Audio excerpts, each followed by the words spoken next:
뉴스의 흐름, 사안의 맥을 짚어보는 쇼맥 뉴스 시간입니다. 오늘은 사진 몇 장을 준비했습니다. 여긴 호주 시드니 오페라 하우스고요. 그 다음은 베트남 하롱베이, 브라질 리우데자네이루의 예수상, 그리고 일본 오사카 도톤보리입니다. 유명 관광지라는 공통점이 있죠. 공통점은 또 있는데요. 바로 지금은 웬만해선 못 간다는 겁니다. 우리나라를 상대로 입국 절차를 강화한 나라는 여전히 160곳이 넘는데요. 외교부도 특별여행주의보를 오는 19일까지로 연장했습니다. 이 기간 해외여행을 계획한 국민은 여행을 취소하거나 연기해야 합니다. 우리나라를 찾는 외국인 관광객도 크게 줄면서 관광 산업의 타격은 이만저만이 아닌데요. 특히 누적 확진자가 전국에서 가장 많은 대구 경북은 영향이 더 클 수밖에 없습니다. 대구공항도 국제선 운항이 중단되면서 항공사들이 국내선을 확대하고는 있지만 임시대책에 불과한 상황입니다. 운영하는 게 낫다 하지만 기름값은 나오지. 지금 같은 경우 20-30% 나오면 띄우는 것보다 안 띄우는 게 낫죠. 올 상반기 대구공항 이용객은 80여만 명으로 지난해보다 70% 줄었습니다. 이 때문에 항공사마다 직원 절반이 유급휴직에 들어갔고 상반기 적자가 500~600억 원에 달합니다. 또 대구경북연구원 조사 결과 지난 3월 타도시에서 출발하는 대구행 시외 고속버스도 주말 기준 지난해보다 71%가량 줄었고요. 대구경북 진입 고속도로 통행량도 3월 한 달 24.7%, 주말과 휴일만 보면 46.7%나 감소했습니다. 관광 숙박업과 여행업 등은 개점 휴업 상태일 수밖에 없습니다. 하지만 기약 없는 코로나 사태의 끝을 기다리고만 있을 순 없겠죠. 해외여행 수요를 국내로 돌려 위기를 기회로 삼자는 움직임도 나오는데요.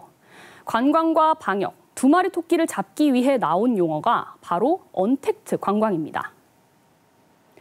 많이 들어보셨을 텐데요. 언택트는 직접 대면하지 않는다는 신조어입니다. 접촉을 뜻하는 콘택트에 부정, 반대를 뜻하는 언을 붙인 건데요. 언택트 금융, 언택트 소비 등 다방면에서 사용하고 있습니다. 관광에서 쓰이는 언택트는 많은 사람을 대면하지 않는 소규모, 가족 위주의 관광이나 거리 두기가 가능한 관광지를 말합니다. 최근 한국관광공사도 전국의 언택트 관광지 100선을 발표했는데요. 경북은 10곳, 대구는 3곳이 포함됐습니다.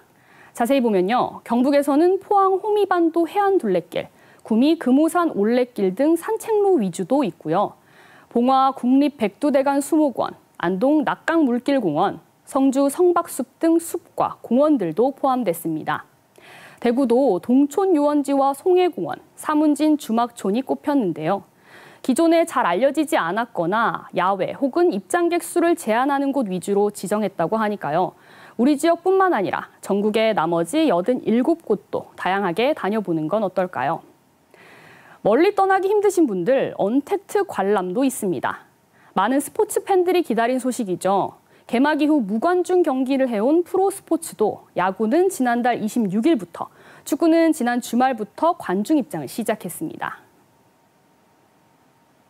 그간 준비해온 자체 매뉴얼을 철저히 준수하면서 관중석의 10% 수준의 관중 입장을 허용합니다.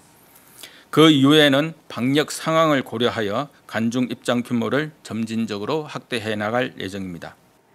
또 모든 좌석을 온라인으로 판매하고 마스크 착용을 의무화했는데요. 다만 지난달 28일 사직구장에서 열린 롯데 홈경기에서 거리 두기가 지켜지지 않아 롯데 구단이 KBO의 경고를 받았습니다. 언택트 관람, 접촉의 최소화가 관건인 만큼 거리 두기 등 규칙 준수가 중요하겠죠. 언택트 공연도 소개하자면요. 문화체육관광부는 이번 달부터 오는 10월까지 힘내라 대한민국 공연여행 행사를 펼칩니다. 10여 개 자치단체 주요 관광지에서 100명 이내로 입장 인원이 한정된 다양한 연극, 뮤지컬을 무료로 관람할 수 있고요. 또 대구 콘서트하우스에서는 좌석을 전체의 20%만 운영하고 온라인 생중계하는 방식으로 연말까지 여러 공연을 열 예정입니다. 대구시도 이른바 드라이브인 콘서트, 즉 자동차 극장 형식의 공연을 선보이기도 했습니다. 찾아보면 접촉하지 않고도 즐길 수 있는 관광지와 거리를 두고도 감상할 수 있는 스포츠와 공연은 더 많겠죠. 다만 잊어서는 안 될 게 있습니다. 바로 방역 수칙입니다. 방역당국은 이번 여름 휴가에 꼭 해야 할, 그리고 하지 말아야 할 3가지를 각각 제시했는데요. 먼저 꼭 해야 할 3가지, 실내에서 마스크 착용, 휴게소나 음식점에서는 최소 시간 머물기, 사람 간 거리 2m 이상 유지고요. 하지 말아야 할 3가지는요. 발열과 호흡기 증상이 있을 때 여행, 가지 말아야 하고요. 유흥시설 등 밀폐, 밀집된 장소나 혼잡한 여행지와 시간대는 피하고, 침방울이 튀는 행위나 신체 접촉은 자제해야 합니다. 자, 이런 것들만 잘 지키면 장기화하는 코로나 사태 속에 더욱 적절하게 일상과 방역의 조화와 균형을 찾을 수 있지 않을까요? 지금까지 쇼맥뉴스 오하영입니다.